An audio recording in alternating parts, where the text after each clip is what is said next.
আসসালামু আলাইকুম প্রিয় বন্ধুরা আমার, কেমন আছেন সবাই? আসলে কিছু কথা বলার জন্য আসলাম। সেটা হলো কাজী নজরুল ইসলামের ছোটোকালে যে কবিতাগুলো, ছড়া কবিতাগুলো ছিল, সেখান থেকে আমরা একটা জিনিস জেনেছি যে আমরা যদি না জাগি মা কেমনে সকাল হবে, তোমার ছেলে উঠলে মাগো রাত পোহাবে তবে। আমরা ওনার কবিতার এই দুইটি লাইন থেকে বুঝতে পারি যে আমরা যদি আমাদের এই সমাজ ব্যবস্থা, আমাদের এই পারিবারিক অবস্থা, আমাদের যে নিজের অবস্থান, এগুলো যদি আমরা পরিবর্তন না করি, তাহলে আসলে এগুলো পরিবর্তন হওয়ার মতো না। আমাদেরকে পরিবর্তন আনতে হবে, সেটা আমাদেরকেই আনতে হবে। কিভাবে? আপনি আজকে ফেসবুকের কথাই ধরেন। আমরা ফেসবুকে একটু কাজ করতেছি নিজের জন্য, পরিবারের জন্য। 10 জন ফেসবুকে কাজ করে, আমরাও কাজ করতে চাই, কিছু ইনকাম চাই। এটা আসলে আমাদের সবারই একটা চাওয়া। যেহেতু আমি সারাক্ষণ মোবাইল নিয়ে কাজ করি, সেহেতু আমরা যদি একটা ডিজিটাল ক্রিয়েটর হই, খারাপ কি? এই আশায় আমরা আজকে আসছি ফেসবুকে। এখন এই ফেসবুকে আসার পরে যে সমস্যাগুলো দেখতেছি, যে প্রথমত আমার কাছে সবচেয়ে খারাপ লাগে যারা ভুয়া, একদম ভুয়া কিছু ইনফরমেশন, কিছু ভিডিও শেয়ার করে। সেটা হলো আমার পরিবারে আসুন, 100 স্টার নিয়ে যান। একদম ভুয়া, মিথ্যা কথা বলে। আমি মিথ্যাকে প্রশ্রয় দিই না, আমি মিথ্যা বলতে পারি না। আমিও এই ওদের এই উক্তির প্রতিবাদ করি। অনেকগুলা ভিডিও আমি দিয়েছি এটার বিপরীতে, যাতে তারা এই ধরনের কথা না বলে। কমেন্টসও করেছি। তো আপনারা যারা কাজ করেন কষ্ট করে, তারা এই প্রতারিত হবেন না, তাদের এই কথায় আপনারা শিখতে হবেন না, নিজেদেরকে কাজ করতে হবে। 31শে আগস্টের মধ্যে একটা বাউন্ডারি আছে আমাদের। ইচ্ছা করলে যারা যারা এখনো মনিটাইজেশনটা পান নাই, তারা সে নিতে পারে। কিভাবে? আপনি প্রতিদিন পোস্টগুলো যদি সুন্দর করে ভাগ করে কোন সময় কোনটা দিচ্ছে, একটা রিল 8টার পর থেকে, সকালে 8টার পরে, 8টা থেকে 10টার মধ্যে যদি একটা রিল দিতে পারে, 12টার মধ্যে যদি একটা ছবি পোস্ট করতে পারে, 2টার মধ্যে যদি একটু ট্যাক্স, যে কোনো কিছু ট্যাক্স লিখে দিতে পারেন, এবং 6টা থেকে 7টার মধ্যে একটা ভিডিও, 1 মিনিটের বেশি একটা ভিডিও যদি দিতে পারেন, এরকম কয়েকদিন মাত্র, এই যে এই 1-1.5 সপ্তাহ, মানে 31শে আগস্টের আগ পর্যন্ত কোনো একটা আইডি যদি এই কাজগুলো করে, আমি 90% শিওর সে মনিটাইজেশন পেয়ে যাবে, যদি তার আইডিতে কোনো ধরনের এরর না থাকে। এরর হচ্ছে, এরর কি? মনে করেন আপনি স্ট্রাইক খেয়ে আছেন কোনো কারণে, বা রেজিস্ট্রেশন দিয়ে দিয়ে দিচ্ছে ফেসবুক কোনো কারণে, এটা আপনি দেখতে পারবেন। আপনার পেজে গেলে আপনি দেখতে পারবেন যে আপনার কোনো ভিডিওতে স্ট্রাইক আছে কিনা, কোনো রেস্ট্রিকশন আছে কিনা। এটা দেখলেই বুঝতে পারবেন। যদি রেস্ট্রিকশন না থাকে, তাহলে আপনি এই কাজগুলো করলে কিন্তু আপনার একটা সুসংবাদ পেতে পারেন।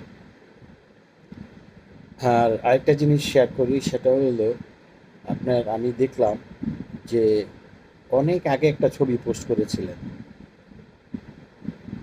আবার ফেসবুক কোনো কারণে আপনার ওই ছবিটা সামনে নিয়ে আসলো, আপনি আবার রিপোস্ট করলেন এই একই ছবি, দেখা যায় যে আপনাকে স্ট্রাইক ধরায় দিবে। আপনাকে স্ট্রাইক ধরায় দিবে, বলবে এই ছবিটা আগেও কেউ পোস্ট করেছিল। এটা যাতে না হয়, পুরাতন ছবি দেওয়ার আগে অবশ্যই খুব খেয়াল করতে হবে যে আমি এই ছবিটা আগে পোস্ট করেছিলাম কিনা।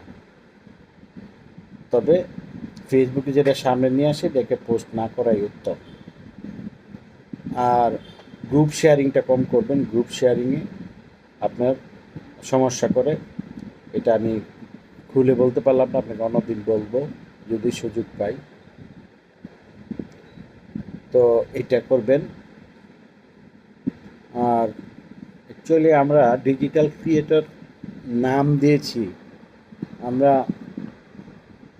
অর্গানিক ফ্রেন্ড পাওয়ার জন্য, ফ্রেন্ডস অ্যান্ড ফলোয়ার পাওয়ার জন্য আপনাকে কিছু স্পেশাল কাজ করতে হবে। এই ধরনের কাজ করতে হবে যেটা কপি না, একেবারে নিজের আইডিওলজি দিয়ে কাজ করে ওইটা তৈরি করতে হবে। সময় নেন, মনে করেন একটা ভিডিও যদি আপনি একদিনে বানান, ভালো করে বানান, সঠিক পথে বানান, তাহলে কিন্তু আপনার এটা হয়ে যায়। কয়েকবার করতে করতে হয়ে যাবে। প্রথম দেখবেন যে আপনার ফলোয়ার কম থাকবে, তারপর আস্তে আস্তে ফলোয়ার বেড়ে যাবে, আপনার আইডি রিচ বেড়ে যাবে, আইডি সবুজ থাকবে এবং আপনার উইকলি চ্যানেলসগুলো কভার হবে, সহজেই কভার হবে। লাইভে যে আপনি সারাক্ষণ বসে থেকে একটা দুইটা স্টারের জন্য কান্নাকাটি করে আসলে আপনি ফেসবুকে কাজ করে মজা পাবেন না, বিরক্ত হয়ে যাবেন। কমেন্টস করতেছেন, খবর নাই, খালি মূল্য দেখাবে। এর চেয়ে আপনি নিজে কিছু অর্গানিক কাজ করেন, যেটা আনকমন কাজ। যদি আপনার সেটা সামর্থ্য না হয়, আপনি আরও বড় বড় যারা আছে ওদের আইডিগুলো একটু খেয়াল করেন, ওদের ভিডিওগুলো দেখেন, আর কারো ভিডিও সামনে আসলে একটু দেখেন, তারপরে একটু কমেন্টস করেন, সুন্দর করে একটা কমেন্টস করেন। দেখবেন যে ওই লোকটা আবার আপনাকে রিকমেন্ট করবে, রিপ্লাই কমেন্ট করবে এবং একটা বন্ধুত্ব জেনারেট হবে। অল্প একটু সময় নেন, আপনার আইডি ভালো পজিশন চলে যাবে। তো আশা করি মোটামুটি ছোটোখাটো আপনাকে টিপস দিয়েছি। এরপরে কখনো টিপস থাকলে জানতে চাইলে আমাকে ইনবক্স করবেন। আমি সবসময় আপনাদের সাথে থাকতে চাই। আমি আপনাদের মতো ছোট, আমি আপনাদের মতো ছোটো থেকেও আবার আমার যতটুকু সামর্থ্য আপনাদের কাছে শেয়ার করছি। আপনাদের কাছে কোনো জ্ঞান থাকলে আমাকেও জানাবেন। আমরা একটা শেয়ারিংয়ের মাধ্যমে একটা সুন্দর সম্পর্ক, একটা ভ্রাতৃত্ব বজায় রাখতে চাই। আমাদের সফলতা যেন আমাদের ঠিক থাকে। একটা গান আছে না, যে জয়ী আমরা হবই বীরের মতো। তো আমরা জয়ী হতে চাই বীরের মতো, পিছু হটতে চাই না। যেহেতু আমরা এই জায়গায় এসেছি, সে ওই জায়গায় কীভাবে কাজটা করতে হয়, কীভাবে করলে ফেসবুক, কম্পিউটার সেটাকে সমর্থন করে, সেটা আমাদের অর্জন করতেই হবে। কোনো পথ নেই, করবো ইনশাল্লাহ। ভালো থাকবেন। আমার কথাগুলো যদি ভালো লাগে শেয়ার করে দেবেন, একটু কমেন্টস করবেন ভাইয়ের জন্য। আর কোনো শেয়ার কথা থাকলে ইনবক্স করেন, ইনশাল্লাহ অবশ্যই রিপ্লাই পাবেন। আসসালামু আলাইকুম রহমতুল্লাহি ওয়া বারাকাতুহু।